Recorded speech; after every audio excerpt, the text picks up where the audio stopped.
دنیا میں جنت بنانے والا شداد کون تھا اور کیسے پیدا ہوا؟ یہ ساری کہانی ہم آپ کو بتائیں گے اور ویڈیو پوری واچ کرنا اور اینڈ تک ویڈیو دیکھنا۔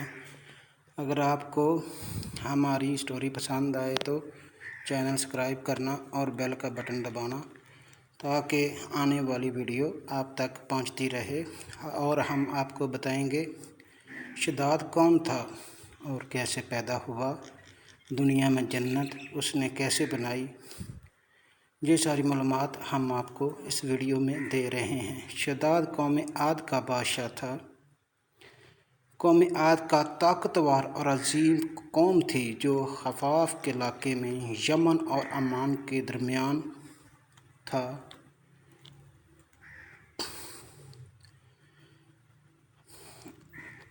مدانے میں بات تھی کہ قرآن میں قوم عاد کا ذکر کئی مقامات پر آیا ہے۔ شداد بن عاد اپنے باپ عاد کی نسل سے تھا۔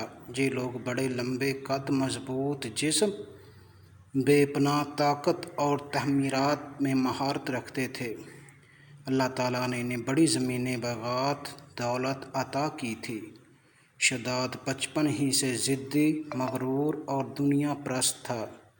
جب بڑا ہوا اور بادشاہی ملی تو اپنی طاقت اور دولت پر اتنا غرور کیا کہ کہنے لگا، میں ایسی جنت زمین پر بنا کر دکھاؤں گا جس جیسی جنت آسمان پر ہے۔ شداد کی جنت بنانے کا منصوبہ۔ شداد نے ہزاروں کاریگروں اور انجینئروں کو، مزدوروں کو اکٹھا کیا۔ سونے، چاندی، موتیوں، ہیرے جواہرات سے محل اور باغ بنانے کا حکم دیا۔ محل کی دیواریں سونے اور چاندی چمکتی تھیں، فرش یاقوت مرجان سے اجڑا ہوا تھا، درختوں کے پتے زمرد اور پھل موتیوں جیسے لگے گئے، نہریں دودھ، شہد اور شراب کی منفرد مشروبات سے بہتی تھیں، پرندے اور جانور نایاب نسلوں کے رکھے گئے۔ یہ سب کچھ برسوں میں تیار ہوا۔ لوگ اسے جنت شداد کہتے تھے۔ شداد کا تکبر اور دعویٰ۔ جب جنت تیار ہو گئی تو شداد نے اعلان کیا، اب زمین پر میری جنت ہے جسے دیکھنے کے لیے لوگ آئیں گے۔ مجھے آسمان کی جنت کی ضرورت نہیں جہاں اس کا کفر اور غرور ظاہر ہوا۔ اللہ تعالیٰ کی جنت کا مقابلہ کرے گا۔ انجام شداد کا۔ روایت میں آتا ہے جب شداد اپنی جنت دیکھنے کے لیے بڑے جلوس کے ساتھ گیا۔ بہت پرانے زمانے کی بات ہے۔ ریت کے طوفانوں والے میدانوں میں ایک قوم آباد تھی جسے قوم عاد کہا جاتا تھا۔ یہ لوگ بڑے لمبے چوڑے، طاقتور اور مالدار تھے۔ ان کے شہر اونچے سنونوں والے محلوں اور باغات سے بھرے ہوئے تھے۔ انہی میں ایک بادشاہ ہوا جس کا نام تھا شداد بن عاد۔ شداد بچپن سے ہی ضدی اور غرور والا تھا۔ جب بڑا ہوا اور بادشاہی ملی تو اپنی طاقت پر اتنا گھمنڈ کرنے لگا کہ اللہ کو بھول گیا۔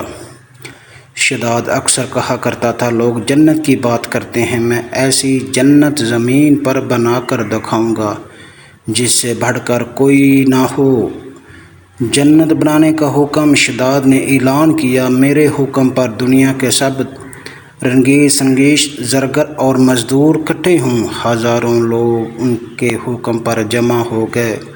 شداد نے کہا، سونے سے محل بناؤ، چاندی سے درخت کھڑے کرو، جواہرات سے نہریں بہاؤ۔ میں زمین پر ایسی جنت چاہتا ہوں کہ آسمان کی جنت بھی اس کے آگے کچھ نہ ہو۔ سالوں کی محنت کے بعد ایک ایسا باغ اور محل تیار ہوا جس کی چمک سورج کو بھی شرما دے۔ درختوں کے پتے زمرد جیسے سبز تھے، پھول موتیوں جیسے چمکتے تھے، نہریں یاقوت فرش پر بہتی تھیں، دیواریں سونے اور چاندی سے جگمگا رہی تھیں۔ لوگ حیران رہ گئے اور کہنے لگے، یہ ہے شداد کی جنت۔ غرور کی انتہا۔ شداد نے فخر سے کہا، اب مجھے آسمان کی جنت کی ضرورت نہیں، میں خود ہی خدا کی جنت میں بنانے والا ہوں۔ یہ الفاظ اللہ کے غضب کو بھڑکانے والے تھے، لیکن شداد اپنے غرور میں آندھا ہو چکا تھا۔ انجام لمحہ۔ آخر کار وہ دن آیا جب شداد نے اپنی جنت دیکھنے کا فیصلہ کیا، شاہی تخت پر بیٹھا، فوجیں ساتھ چلیں، وزیر سردار اس کے آگے پیچھے تھے، سب فخر سے خوشیاں مناتے ہوئے جنت کے دروازے پر پہنچے۔ شداد نے قدم بڑھایا، لیکن جیسے ہی اندر داخل ہونے لگا، اچانک آسمان ایک زوردار چیخ سے گونجی، زمین لرزنے لگی، بادلوں سے بجلیاں گرنے لگی۔ شداد اس کا پورا لشکر ایک لمحے میں تباہ ہو گیا۔ شداد اپنی جنت میں ایک قدم بھی نہ رکھ سکا۔ شداد کی جنت کا انجام کہا جاتا ہے کہ وہ جنت کے ریت کے طوفانوں کے نیچے دفن ہو گئی۔ ہزاروں سال گزر گئے، کئی بادشاہوں نے اسے ڈھونڈنے کی کوشش کی، مگر اللہ کی مرضی تھی کہ وہ کبھی نہ ملے۔ یہ کہانی ہمیں بتاتی ہے غرور انسان کو ہمیشہ ہلاک کرتا ہے۔ زمین کی جنت کبھی آسمان کی جنت کا مقابلہ نہیں کر سکتی۔ اللہ کے حکم کو بھول کر اپنی طاقت پر غرور کرنے والا ہمیشہ برباد ہوتا ہے۔ قرآن مجید میں اللہ نے فرمایا، کیا تم نے انہیں دیکھا کہ تمہارے رب نے عاد کے ساتھ کیا کیا، جو ستونوں والے شہر والے تھے۔ سورۃ بقرہ میں ہے یہ سب کچھ۔ یہ تھی شداد کی کہانی، کیسے شداد تباہ ہوا، دنیا میں غرور کیا، تکبر سے اللہ تعالیٰ کا مقابلہ کرنے چلا تھا۔ اللہ تعالیٰ کا مقابلہ کوئی نہیں کر سکتا۔ اللہ ایک ہی ہے، بس اس کا ہی راج ہے دنیا پر، نہ کوئی خدا اور ہے نہ آئے گا۔ اللہ سب بس ایک ہے، اور حضرت محمد صلی اللہ علیہ وسلم اللہ کے رسول ہیں۔ شداد کا غرور، تکبر سکنٹوں میں اللہ تعالیٰ نے نصب و نمود کر دیا، اور شداد کو اپنی جنت میں قدم رکھنے کی بھی اجازت نہ ملی۔ یہ انسان ناشکرا ہے، سب کچھ بھول جاتا ہے۔ اللہ تعالیٰ رحیم ہے، وہی ہے جو ہر چیز پر قادر ہے، اور وہی ہر چیز کا مالک ہے۔ شداد نے دنیا میں رہ کر جنت کا دعویٰ کیا اور جنت بنا بھی لی، لیکن اللہ تعالیٰ کو آواز